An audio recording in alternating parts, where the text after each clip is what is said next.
Dr. Murray Banks.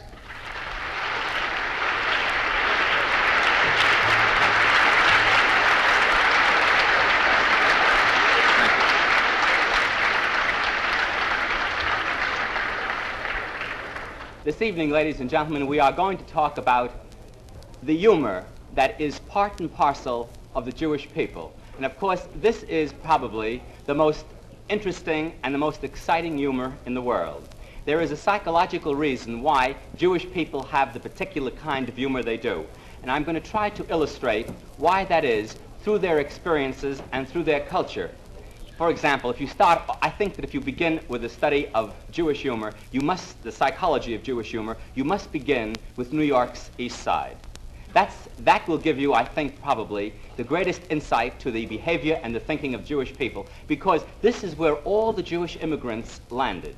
When they came to America, the East Side is where they came. This was America. The East Side, names like Hester Street, Delancey Street, Rivington Street. This is part of the culture of certainly the American Jews. And this is also the place, the East Side, where Yentas were born.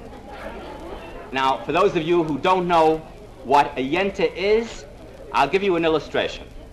A woman, for example, walked into a delicatessen store. She said to the clerk, she says, "Tell me, how much is the white eggs a dozen?" He says, 60 cents a dozen. He says, "How much is the cracked eggs a dozen?" He says, 40 cents a dozen. So, all right, crack me a dozen white eggs. You're getting the idea of what a Yenta is? Then perhaps another illustration of that would be the case of another lady who walked into a grocery store. She says, "Tell me," he says, $1 a pound. She says, "Start cutting." He cuts and he cuts and he cuts. He says, "Missus, $1 a pound." She says, "Cut, cut, cut." When he got to the juicy part, he says, "All right, from there, give me a quarter of a pound." Now, of course, by the way, do you know what the two little minks were having a discussion one day in mink talk? And one said, "What would you like to have more than anything in the world?" And the little mink said, "I'd love to have a coat made of Yentas." Now, on the East Side, New York, as I said, is where you'll find the humor, the pathos, the drama, and the laughter of the Jewish people in the raw. For example, where else but on the East Side would you find a situation like this? There was a big funeral procession one day. Oh, dozens and dozens of cars, a big hearse, thousands of people. One man got out and he tapped a little Jewish man on the shoulder, you know, a man with a beard and a yarmulke. He says, "Tell me, who died?" He says, "The gentleman in the first car." Where else but on the East Side can you get an answer like that? Now, of course, people who came over from Europe, who are not Jewish and who landed on the East Side, found it quite a problem and quite a puzzle to understand. Now, the English, for example, are very proud of their subway system, which is a wonderful system. It's far better than ours, by the way, but they don't call it a subway. They call it an underground. And any time they want to go any place, underground. And they're well marked in England. Well marked, the special symbol. One Englishman happened to land on the East Side of New York, and he couldn't find the underground. He stopped a little Jewish man. He says, "I say, old chap, how can I get underground?" He says, "Drop dead." Where else can you get such an answer? A lady on the East Side who lived on Rivington Street heard a knock on her door. She opened the door and it was a beggar. He says, "Lady, I'm so hungry. Couldn't you give me something?" She says, "Will you eat yesterday's soup?" He said, "Yes." She says, "Come tomorrow." And if you listen into the conversations that women on the East Side have, you will have an education in psychology. One, for example, said to a friend, says, "Tell me, Sadie, what would you do if you found $1 million on Hester Street?" She says, "If a poor person lost it, I'd give it back."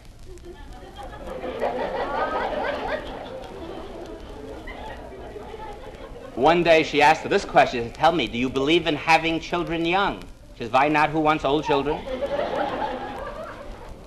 Now, of course, people who came over to the East Side came over with all sorts of names because they came from Poland, Czechoslovakia, Russia. One man decided when he lived on the East Side for a few years that he wanted to change his name. So he went to court. The judge said, "What's your name now?" He says, "My name, Your Honor, now is Kakachevich." He says, "Well, no wonder you want to change it." He says, "What do you want to change it to?"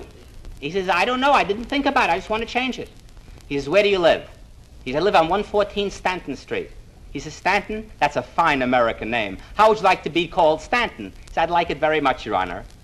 Okay, Stanton is your name from now on legally. Immediately had beautiful engraved cards printed up. C.D. Stanton.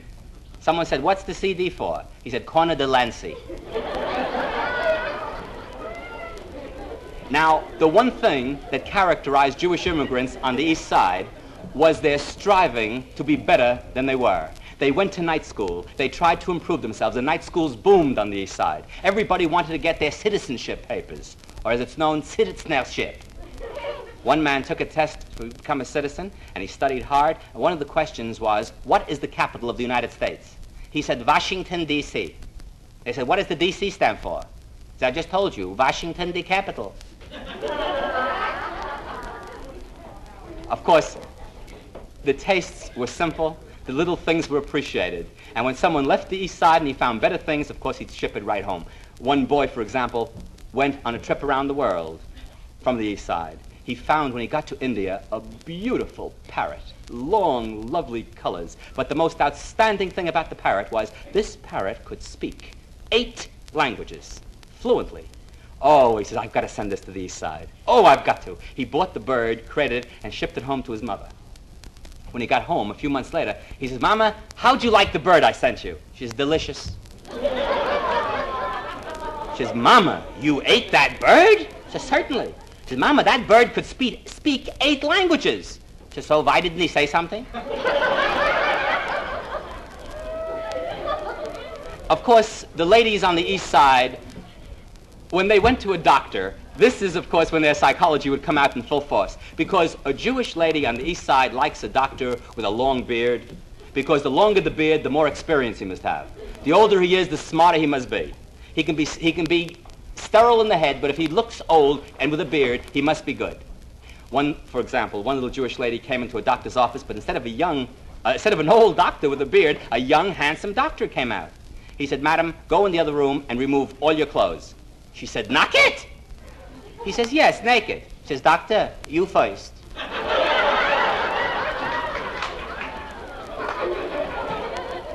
Of course, there was a big boom on the East Side in false teeth.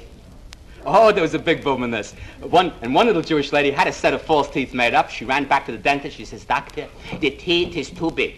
It's too big. The teeth is too big, too big. So he ground it down on the right and he sent her home. She's back the next morning. Doctor, the teeth is still too big. It's too big, the teeth is still too big. So he ground down the other side and sent her home. She comes back the third day. Doctor, the teeth is too big, the teeth. He says, Grandma, that's the 3rd time I've ground it down for you. Show me where in your mouth is it too big. She says, not in the mouth, in the glass.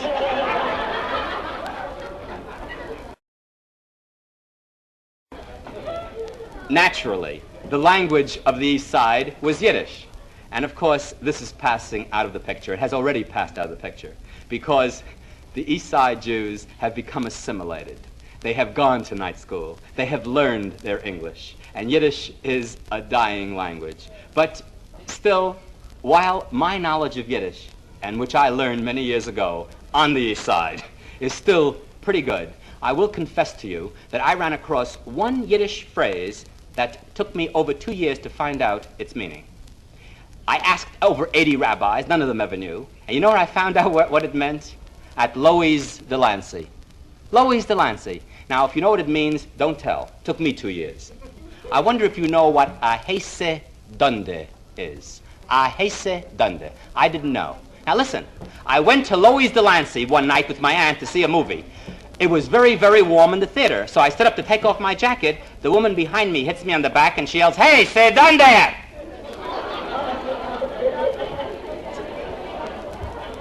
What are you translating? It's in English.